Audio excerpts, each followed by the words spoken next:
If beauty is God's gift, Pastor Chuka Nwadinobi once asked his congregation, then why should we hide it? The crowd shouted, "Preach, Daddy!" The women waved their designer handbags. The men nodded with pride.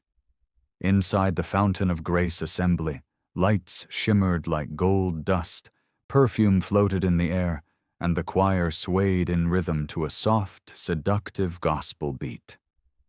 Every camera phone was lifted. Every eye was fixed on him.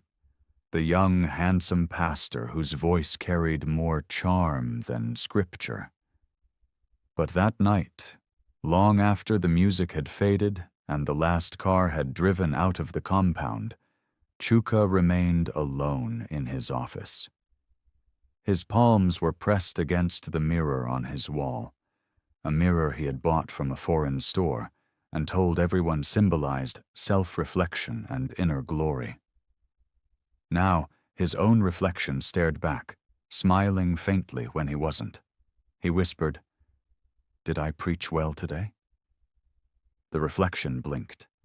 Then came the same soft voice that had been visiting his thoughts for months, calm, commanding, and cold. "They adore you, Chuka. They should. You are their light." Chuka stepped back, breathing heavily. "No, I'm God's servant." "Then why do they cheer your name more than his?" His chest tightened. He looked down at the gold wristwatch on his hand, a gift from one of the richest women in the church. The inscription on the back read, "To Pastor Chuka, the most anointed of Lagos." He smiled weakly. "I'm changing lives." "No," the voice replied. "You're feeding them, and feeding me." A faint hum filled the room. The mirror rippled like water. Chuka stumbled back, gripping the chair beside his desk. Then, silence. The hum died. The mirror became still again. His face returned. He exhaled sharply, trying to convince himself it was fatigue. "You've been overworking. Too many services. Too many interviews." He poured himself a drink, his hands trembling. The city lights of Lagos flickered through the tinted windows behind him, endless, vibrant, alive. Somewhere out there, his name was trending again. He had turned faith into fame. He was supposed to be happy. But something inside him ached, an emptiness that success refused to fill. 3 years earlier, Pastor Chuka had been the pride of Dominion Chapel, a modest but deeply spiritual church in Yaba. Back then, he was humble, disciplined, and strict about holiness. No fancy dressing, no vanity, no flirtation with fame. Until Adaora joined the choir. Adaora was beautiful in a way that made the entire congregation stare whenever she sang. Her skin glowed like warm bronze under the lights, her smile soft but dangerous. Chuka had noticed her the moment she walked in, yet he avoided her gaze every Sunday. He was engaged to his ministry, not temptation. But Adaora had other plans. She was drawn to his calm authority, his voice, his faith, or maybe just the challenge of being the one woman who could break the pastor's guard. "Pastor," she said one evening after choir practice, "why do you always act like I'm invisible?" Chuka smiled politely. "Because my eyes are supposed to be fixed on the cross." She laughed softly. "Then pray you don't see me standing beside it one day." He frowned. "Adaora, please don't play with sacred things." "Who said I'm playing?" she whispered, stepping closer. The scent of her perfume filled the small room, heavy, sweet, intoxicating. Before he could speak, she leaned forward and kissed him. It lasted only seconds, but it was enough to destroy everything he had built. He pushed her away instantly, his voice shaking. "No, this is wrong!" Adaora's eyes hardened. "You'll regret this." 2 days later, she posted a tearful video online, accusing him of taking advantage of her. She spoke like a victim, trembling voice, wet eyes, every word rehearsed perfectly. Within hours, the clip spread like wildfire. Dominion Chapel elders called an emergency meeting. No one asked for his side of the story. The decision was swift and merciless: suspension, public apology, and removal from ministry. Humiliation turned to bitterness. His faith turned to silence. That night, he sat alone by the lagoon bridge, watching his reflection in the dark water below. He whispered, "God, why did you let this happen?" The water shimmered faintly, and for the first time, he heard a voice that wasn't his own. "Because they never valued you, I can." He looked around, startled. "Who's there?" "Rise again. Build your own altar. I'll show you glory they never gave." He thought he was losing his mind, but the voice stayed, calm, persuasive, promising power wrapped in scripture. Back in the present, the memory still haunted him. A gentle knock on the door pulled him out of his thoughts. "Come in," he said. Ngozi, his assistant, entered, tall, graceful, wearing a fitted suit and a shy smile. "Daddy, you forgot your phone at the pulpit." He took it, nodding. "Thank you, my daughter." She lingered, hesitant. "Pastor, some of the women are saying you should increase the dress allowance for the usher team before Sunday's Ladies of Grace conference. They want to wear something more dazzling." Chuka looked at her quietly, then smiled faintly. "Let them shine. God loves beauty." Ngozi looked uneasy. "But some of the elders think it's too much exposure for church service." He turned slowly, his tone dropping. "Elders fear change, Ngozi. This ministry is not about old rules. It's about new glory." She nodded, murmured a soft, "Yes, Daddy," and left. The moment the door closed, he whispered toward the mirror again. "Are you pleased?" The whisper came, smooth as smoke. "Very.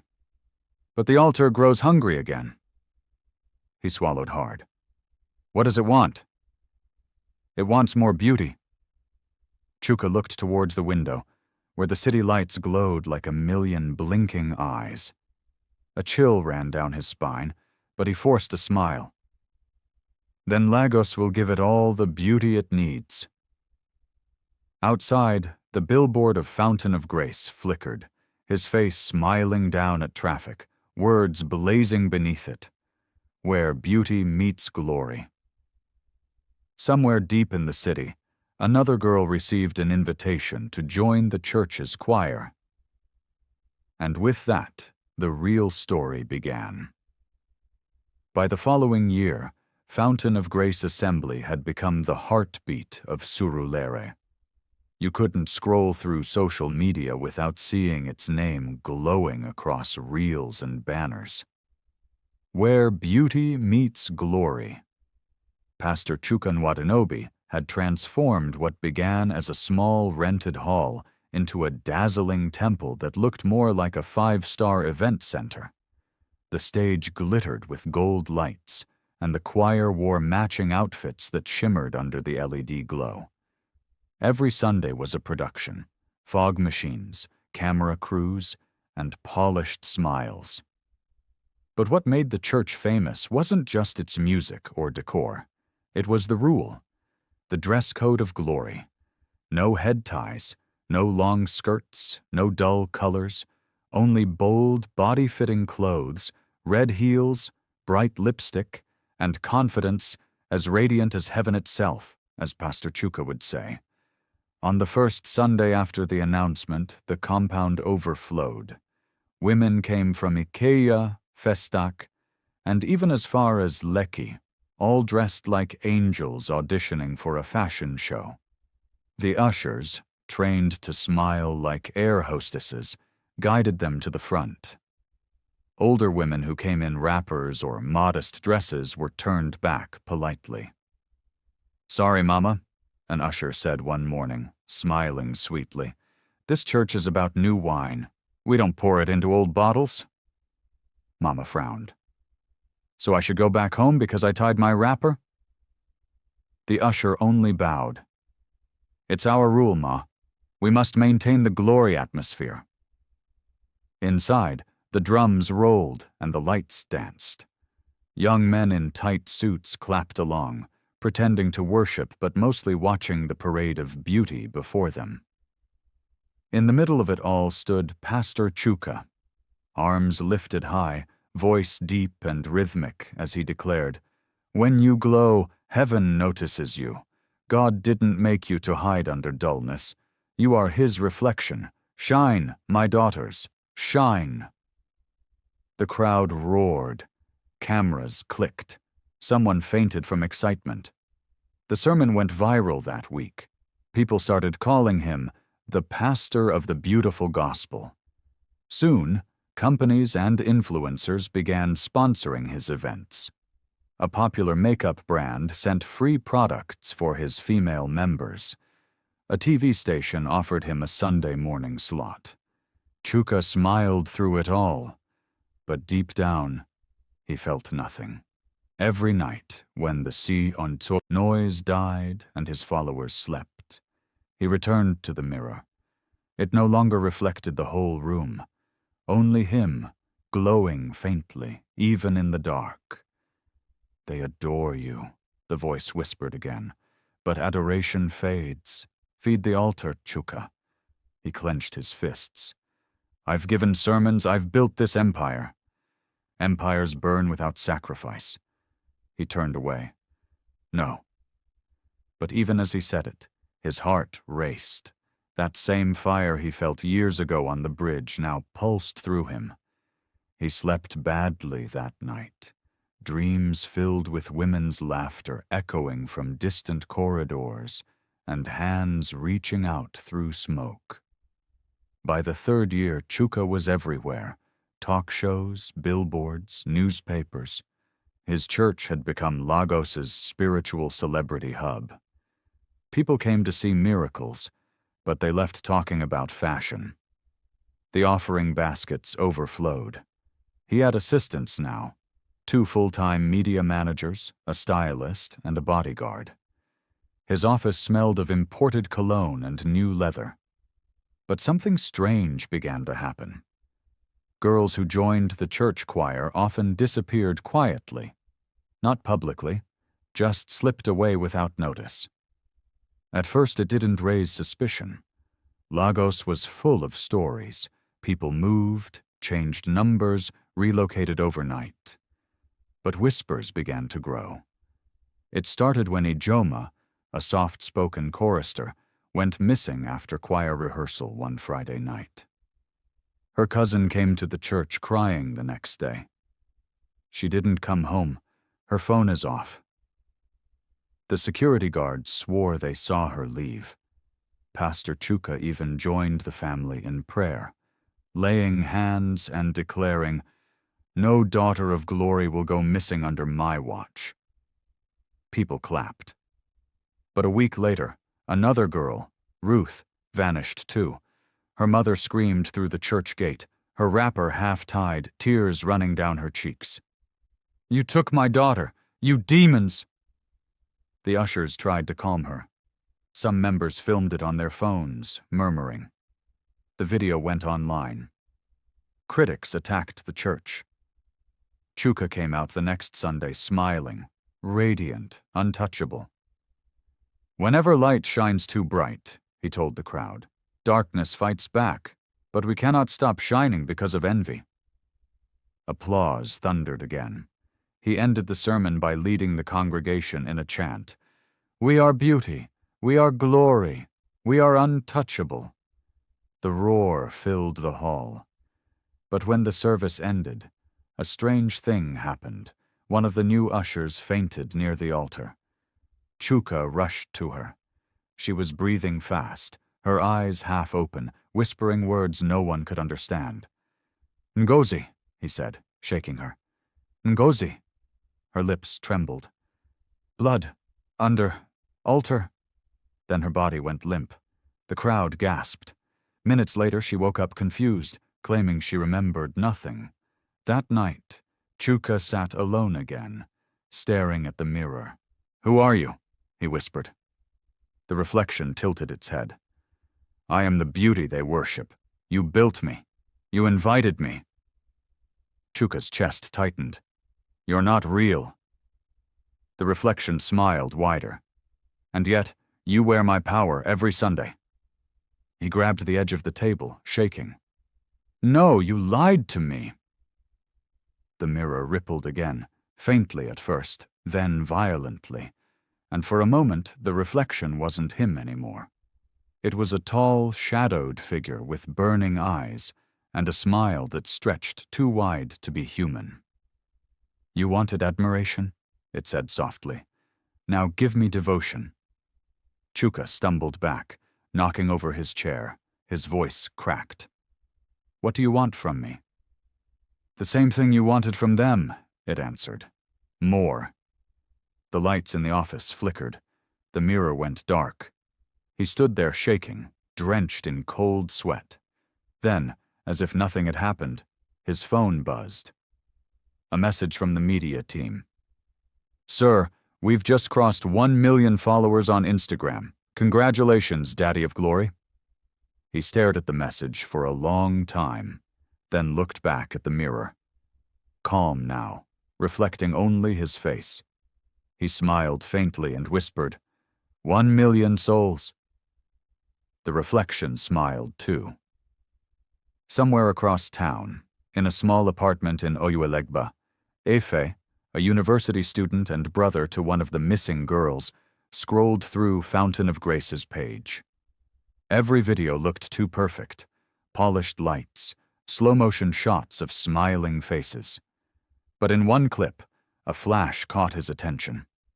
In the background, behind Pastor Chuka's shining figure, a shadow moved. Red eyes glowed faintly for a split second. Ife froze, rewound, played it again. There it was, a face that wasn't supposed to be there. He closed the laptop slowly, whispering, "Something is wrong in that church." And for the first time he realized he wasn't the only one thinking it. Eve didn't sleep that night. The more he replayed the church clip, the more unsettled he felt. Every pause revealed something else. Flickers of movement behind the altar, shadows bending where light should have fallen straight. He opened his notebook and started writing. Missing girls, Ijoma, disappeared after Friday rehearsal. Ruth vanished 2 weeks later. Both in Fountain of Grace choir, red eyes spotted in background of church video. He stared at the page. He was no detective, just a journalism student from Unilag. But he knew manipulation when he saw one. And this was bigger than a scandal. He decided to attend the next service. That Sunday, the church looked even more glamorous in person. Luxury cars filled both sides of the street, perfumes mixed with engine fumes, and ushers smiled like models on a runway. Aoife dressed simply, plain shirt, jeans, no jewelry. He carried a small camera hidden in his backpack. Inside, he could hardly believe what he saw. The stage lights turned every face golden. The choir sang in perfect harmony, their voices soft but sensual. The crowd swayed, eyes half closed, some recording on their phones as if attending a concert. Then Pastor Chuka walked in. He wore an ivory suit that shimmered faintly under the lights. The congregation erupted. People stood, clapping, shouting, "Daddy of Glory!" Eve raised his camera slightly, pretending to adjust his bag while recording. Chuka smiled at his audience, that slow, practiced smile that carried both holiness and hunger. He lifted the mic. "How many of you know that God is beauty?" The crowd roared. He nodded, pacing gently. "And when you walk in beauty, you walk in His likeness. So don't hide. Let the world see your shine. For this light is not vanity. It's victory. Thunderous applause followed. Eve zoomed in through his camera lens. Behind the pastor, something flickered on the glass wall, a faint red glow, like eyes opening and closing. He gasped softly. No one else seemed to notice. Beside him, a woman whispered to her friend, "When he talks, I just feel something hot in my chest." Her friend smiled. "That's anointing, my sister." But Aoife wasn't so sure. During the altar call, the lights dimmed. Soft music filled the hall. Pastor Chuka closed his eyes and stretched out his hands. "Father, receive this fragrance of beauty," he murmured. Eve's heart pounded. The mirror behind the pulpit shimmered faintly again. This time he caught it on video. After the service, he slipped outside, pretending to take a call while waiting near the back entrance. A black SUV pulled up quietly. Two men in suits stepped out, carrying something covered in white cloth toward the pastor's office. Aoife squinted. The shape beneath the cloth looked disturbingly like a mannequin. He took another quick video and left. Later that evening, he visited Amara, Ruth's best friend, and one of the few remaining choir members who still stayed in touch. Amara's small apartment was filled with framed photos, most of them taken inside the church, all smiling faces. When she opened the door and saw him, she frowned. "You're Ruth's brother." "Yes, please, I need to ask you something." She hesitated, then let him in. "Why are girls disappearing?" he asked quietly. "Ijoma. Ruth. And who knows who else?" Amara's eyes darted toward the door. "You shouldn't talk like that. People get in trouble for less." "What kind of trouble?" She looked away. "The last girl who asked too many questions was removed from the choir. She's been quiet ever since." Eve leaned forward. "Removed or disappeared?" She didn't answer. Her hands trembled slightly as she poured water into 2 cups. After a long pause, she whispered, "There's something wrong in that church. The pastor prays, but not to God. Sometimes during night rehearsals, he stays behind. He locks the door. Lights go off, and when he comes out, he smells like burning oil." Aoife frowned. "Have you seen what he does inside?" She shook her head. "Only heard whispers, and sometimes screams." Her voice broke at the last word.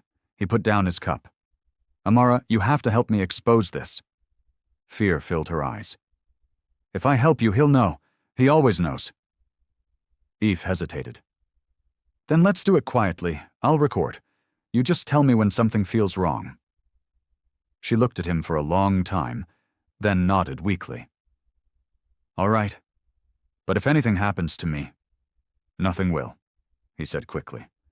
"I promise." But he didn't know how heavy those words would become. That same night, Pastor Chuka sat in his office again, the city's noise muffled behind thick tinted glass. He could feel the whisper return. "They question you, Chuka." He rubbed his temple. "Let them. I'm building something divine. Divinity demands loyalty. They must believe without seeing. Those who see too much must be silenced." His heart skipped. "No, I won't harm anyone." The voice laughed softly. "Harm? You already have. You just don't remember." A chill ran through his spine. "What do you mean?" The air thickened. The lights flickered once. He looked toward the mirror. And this time, the reflection wasn't him. It was Adaora. Her face pale, eyes hollow, lips moving silently. He stumbled backward, whispering, "No, it can't be you." Her voice echoed from nowhere and everywhere at once. "You didn't lose me, Chuka. You replaced me." He fell to his knees, clutching his head. "Stop." Then, silence again, The reflection gone. He buried his face in his hands, shaking. God, please, please help me.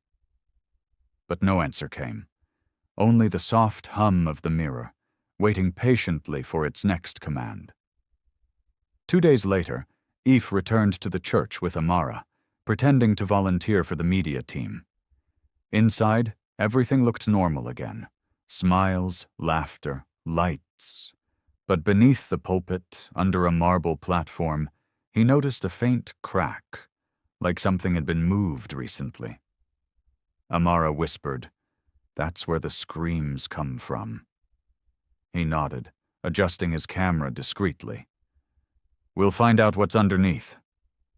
That night, they planned to come back after midnight. Amara's hands shook as she packed a torchlight. "Eve, are you sure about this?" He nodded. "My sister's face won't leave me. I can't stop now." Outside, Lagos buzzed as usual. Car horns, laughter, music from nearby clubs. But inside Fountain of Grace, silence waited. Neither of them knew what they were about to uncover. The streets of Surulere were quieter than usual that night. Neon lights blinked lazily across closed shops, and the wind carried faint sounds of music from faraway bars. But at the end of Oseni Close, the compound of Fountain of Grace Assembly stood still, silent, majestic, and unsettlingly alive. Aoife and Amara arrived just past midnight. They parked 2 streets away and walked the rest of the distance. Amara clutched the torchlight to her chest. "If they catch us—" "They won't," Eve cut in. His voice was low, tense. "We just record what's inside and leave. No heroics." They reached the gate. It was locked, but not difficult. Eve had borrowed a small tool from his friend in school. It clicked open after a few seconds. The compound smelled faintly of incense and perfume. They crept past the main hall, their shoes making no sound on the polished tiles. The building loomed like a sleeping beast, beautiful, but wrong in its stillness. Inside, moonlight slipped through the stained glass windows, casting red and purple shadows on the marble floor. Amara stopped near the front pew. "Listen." They both froze. Somewhere in the distance, faint humming drifted through the air. A low rhythmic sound, like a man praying in tongues. Eve's pulse quickened. "He's here." They followed the sound carefully towards the pulpit. The glass mirror behind it shimmered faintly, even in the dark, as though it breathed.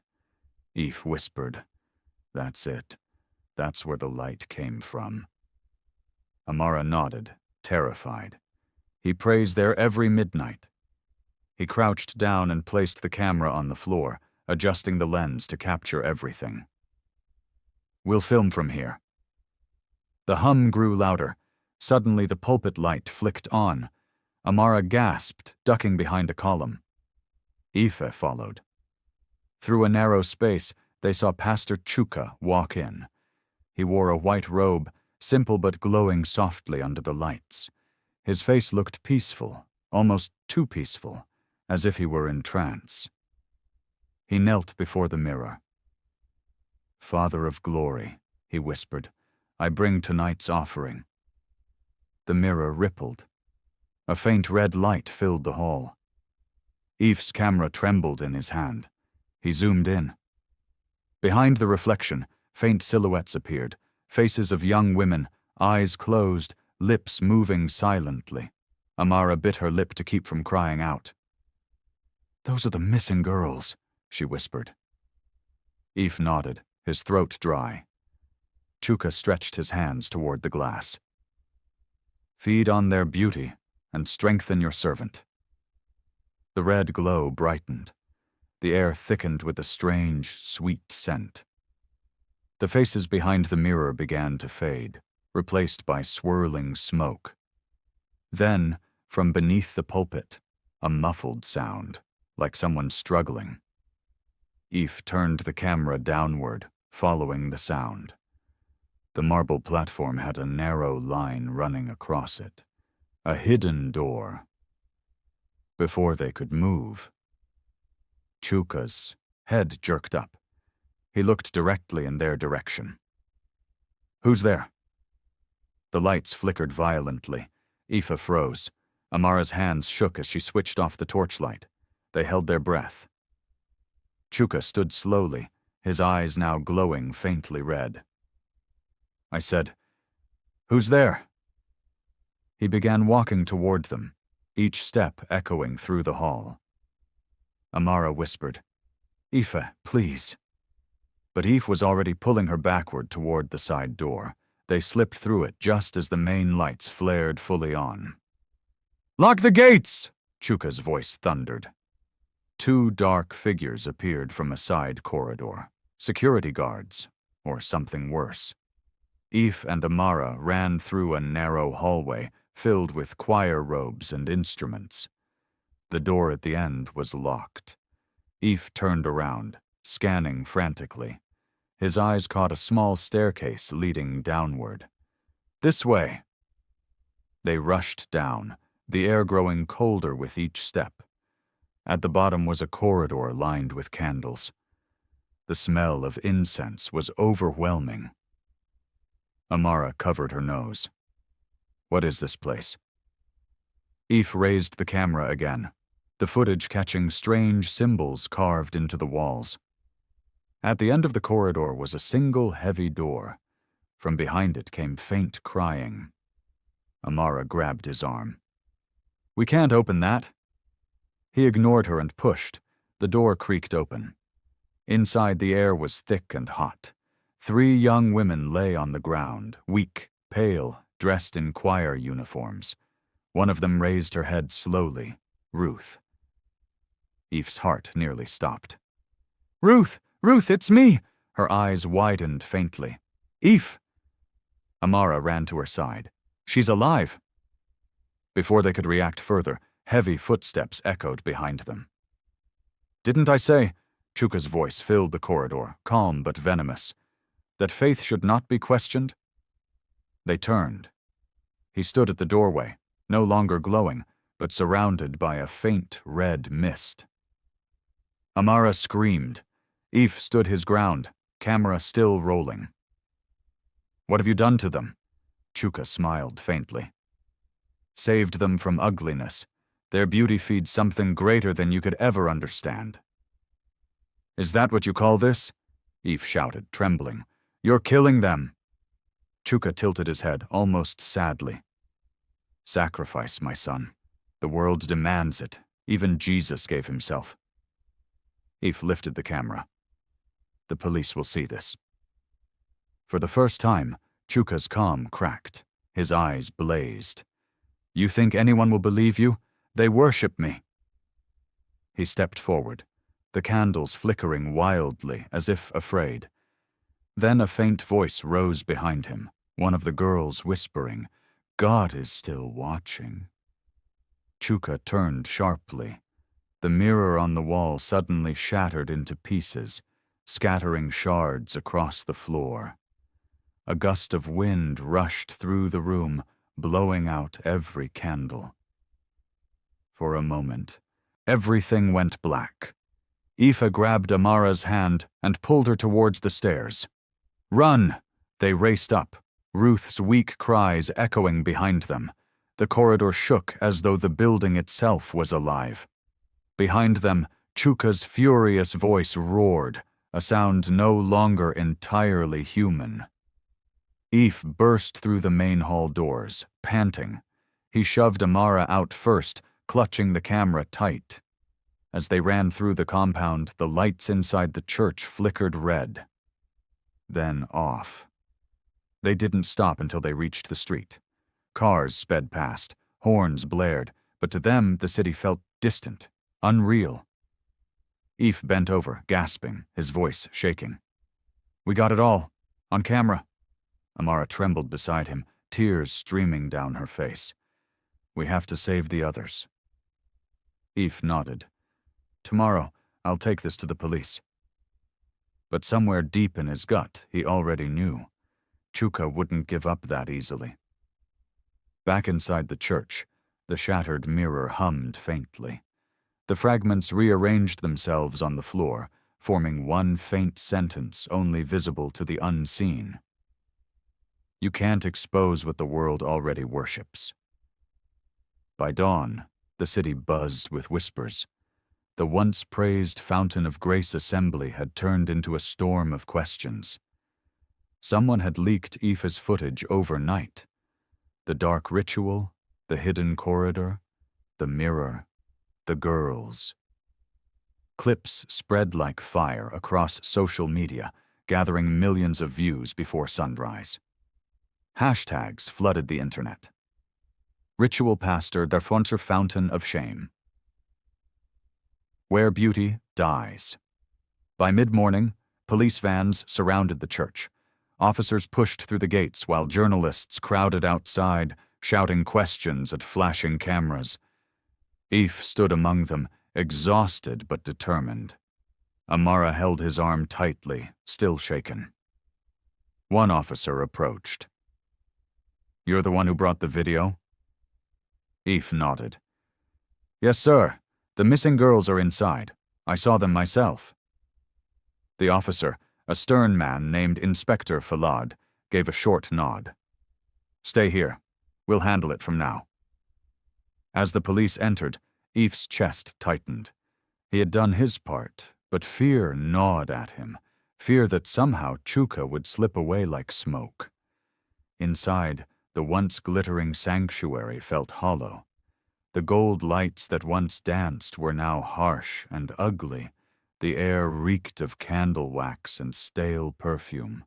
Chuka stood at the altar, calm as ever, wearing a white shirt neatly buttoned up, his Bible open before him.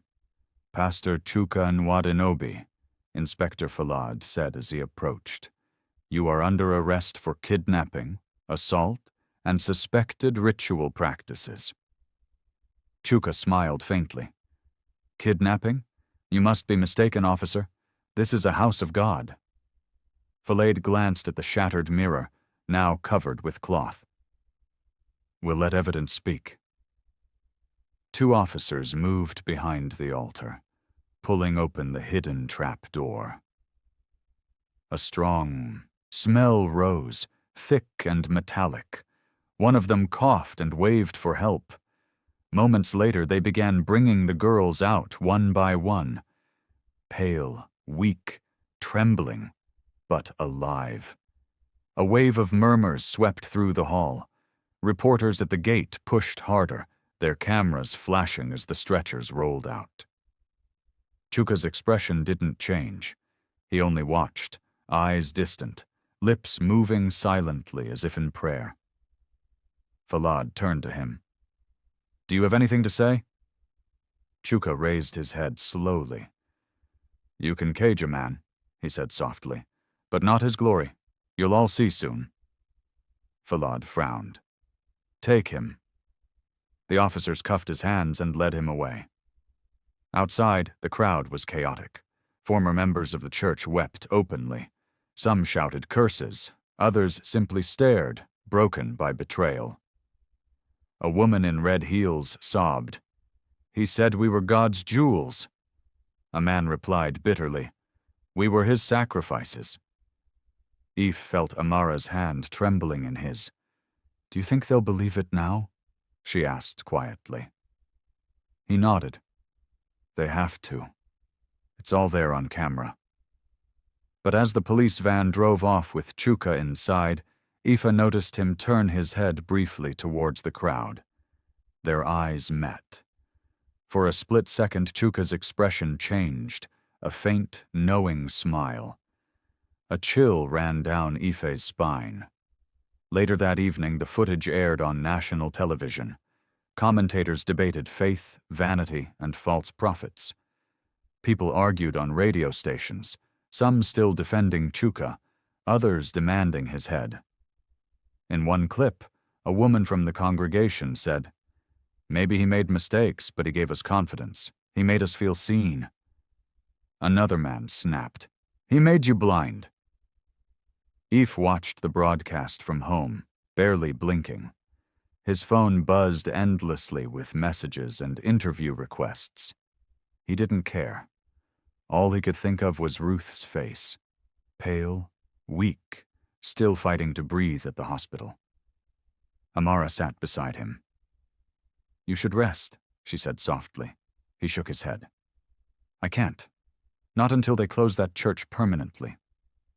Meanwhile, at the police station, Chuka sat quietly in his cell, humming under his breath. A young officer on night duty approached him.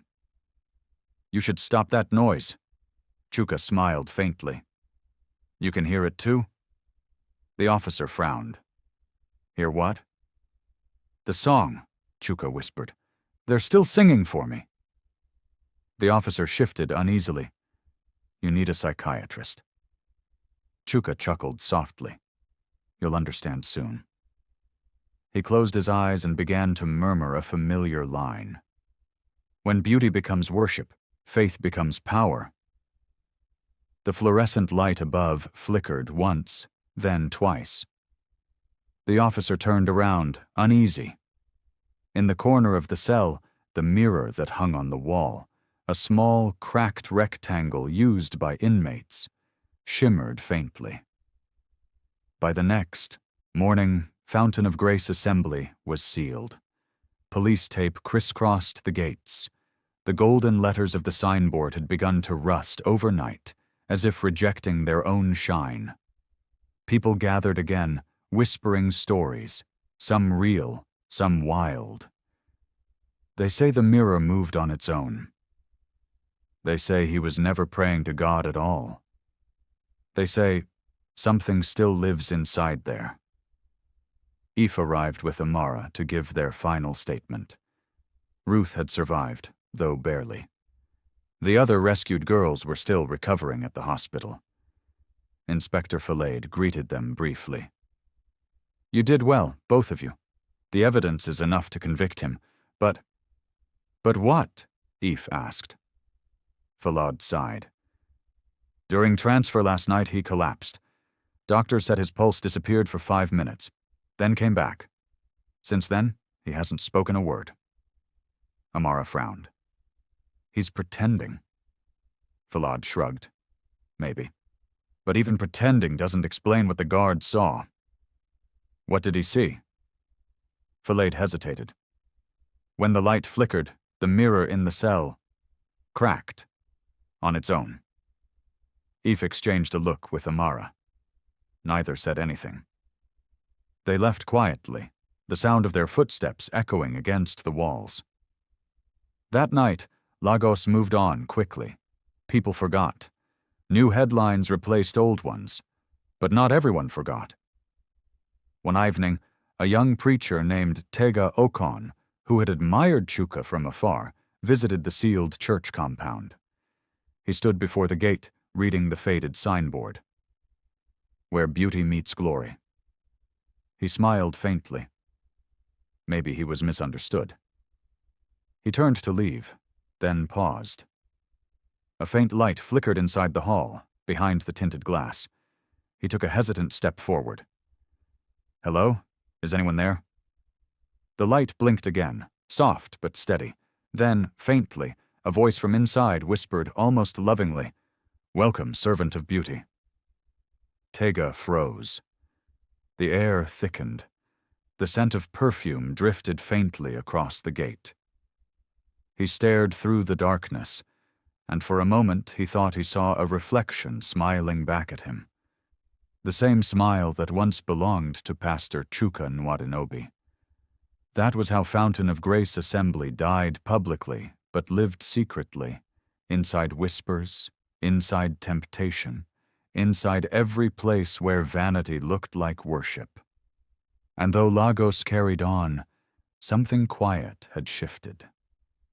Every time Ife passed a billboard with a new young preacher's face on it, glowing under perfect lighting, he felt his chest tighten.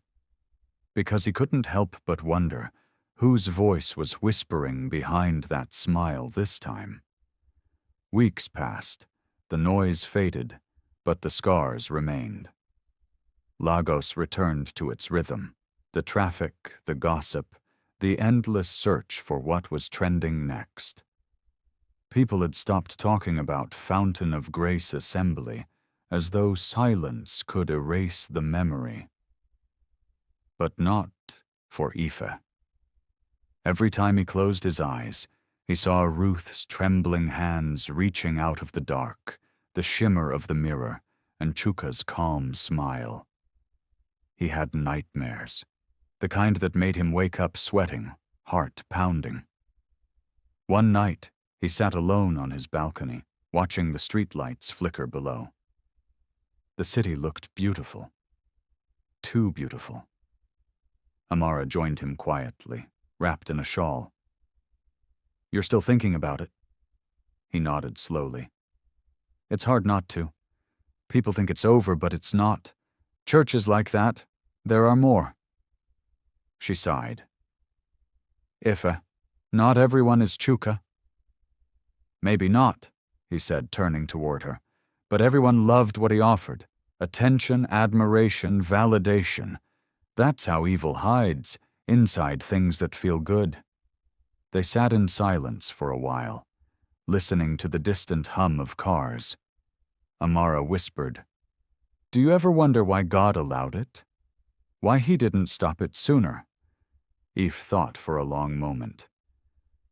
"Maybe he wanted us to see what happens when people start worshipping the gift instead of the giver." Amara blinked, her eyes glistening. "The gift instead of the giver," she repeated softly. The words hung in the air like truth finally spoken aloud. 3 months later, the government demolished the church building. Reporters came, took their last shots, and left. But something strange happened the moment the bulldozers hit the altar area. The glass shards from the shattered mirror scattered into the air, glowing faintly before turning to dust. One worker swore he heard a whisper before it faded completely. "It's never about the building, it's about the hearts." The others laughed it off, but some refused to touch the debris again. Meanwhile, Ife's footage had become part of a national documentary titled False Prophets: The Faces Behind the Pulpit. It went viral beyond Nigeria, sparking conversations across Africa about deceptive churches and spiritual manipulation. He didn't do it for fame. In fact, the attention made him uncomfortable. But when a journalist asked him how he felt after everything, he said one simple line that silenced the studio for a moment. "Evil doesn't always wear black. Sometimes it wears white suits and smiles." That clip alone pulled millions of views overnight. People started calling him the whistleblower of faith. Universities invited him to speak. NGOs approached him to lead youth education campaigns against spiritual exploitation. But none of it healed what he'd seen. Sometimes, at night, when the city was quiet, he still dreamt of the church, empty, glowing, calling. He'd wake up to find Amara holding his hand, whispering prayers until his heartbeat slowed again. At the hospital, Ruth recovered slowly. Her mother refused to let go of her hand for weeks. When Ife visited one evening, Ruth smiled weakly. "I heard everything you did." He sat beside her bed, his voice soft. "You'd have done the same." She shook her head. "You believed when nobody else did. I'll never forget." He smiled faintly. "Just promise me something." "What?" "Don't let what happened make you hate faith. It wasn't God who failed. It was the people who used his name to hide their greed." Her eyes filled with tears. "I know. I just hope others will remember that too." Months later, on a quiet Sunday morning, Ife and Amara attended a small church on the outskirts of Yaba.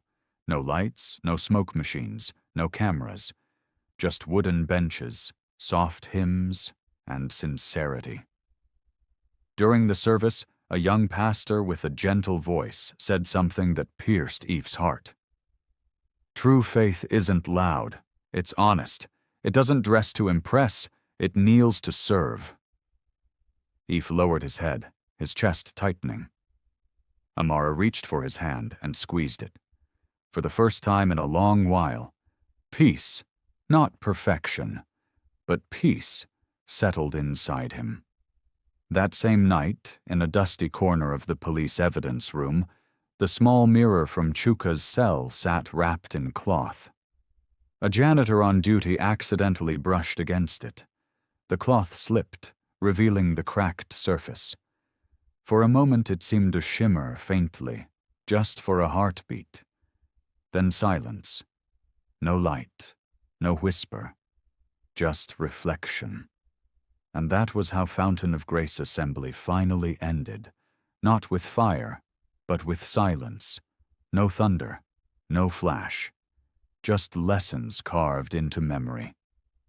That charisma isn't always holiness, that beauty can be a mask, that worship without humility leads only to destruction. Because when faith becomes about appearance, love dies quietly in the background. And what's left behind are crowds cheering a man while forgetting the God who gave him breath. The world kept spinning. Lagos kept shining. And somewhere, another preacher ordered new LED lights for his pulpit. But there would always be people like Eve. People who watched closely, who asked questions, who refused to be dazzled by performance. Because every time the world starts worshiping image, someone must remind it of truth. And every time someone says, God is beauty, another must whisper, but he's also truth. If you've watched this far, then let this story remind you, not every church that glitters carries light. Some hide darkness behind applause. Faith isn't about what shines outside, it's about what stays pure inside. Let's learn. Let's question. Let's protect each other from blind devotion disguised as worship. And if stories like this move you, if they open your eyes, then don't just scroll away. Click subscribe, leave a comment, and share this story with someone who needs to remember that truth still matters, even in a world full of glittering lies. Because evil doesn't always come wearing horns. Sometimes it comes dressed in white, holding a Bible and smiling beautifully.